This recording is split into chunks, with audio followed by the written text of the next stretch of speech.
You know, there's always some study that comes around tax time to try and justify the whole thing. Well, why should this year be any different? We have the latest at StudyFinds. Be sure to like and subscribe below. And remember, by doing that, it doesn't mean you like taxes. It means you like us.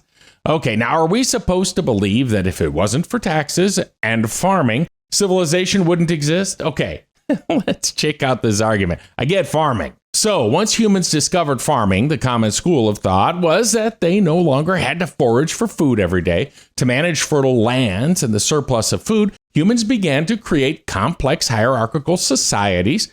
This new study suggests this widely held belief may not be true. Oh, really? Researchers say it was the adoption of cereal crops such as wheat, corn, and oats that propelled humanity into an ordered society, all the commodities.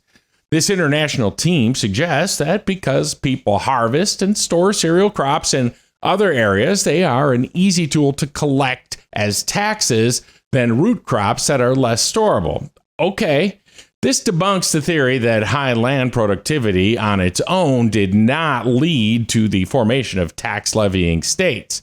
Luigi Pascali, a professor at University Pompeu Fabra, said, quote, "Using these novel data, we were able to show that complex hierarchies like complex chiefdoms and states arose in areas in which cereal crops, which are easy to tax and to expropriate, were de facto the only available crops. Paradoxically, the most productive lands, those in which not only cereals but also roots and tubers were available and productive, did not experience the same political developments," unquote. Well then, thank the Almighty for taxes and not growing roots. Hey, I get it.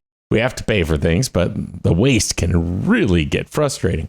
The researchers studied the level of hierarchical complexity in society, the geographic distribution of wild relatives of domesticated plants, and land suitability for several crops to explore why some farming areas became taxable states while others did not. They also looked at the natural experiment of the Columbian Exchange, where there was crop trading between the New World and the Old World in the late 15th century. Climates and geographical areas that favored cereal crops were more likely to develop in more refined hierarchical societies.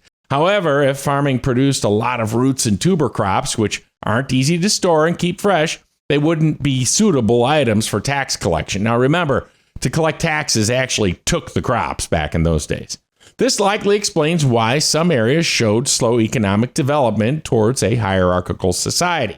Okay, I get that. But the taxman cometh, as they say, because the crops were there and people were finally making quote unquote money with the commodities. Afterwards, kind of horning in on the whole thing, so to speak. They weren't there because they were going to be taxed. But I get that farming brought that on, and I don't think taxes motivated economic success. Being able to grow more food so you can sell it and make a living did.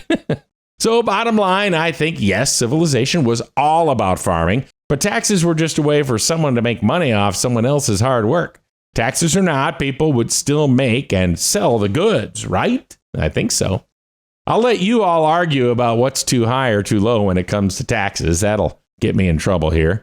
And you can have your food fight in the comments below. We have a lot more info on this and other studies. Just click the link in the description below and head over to StudyFinds.com.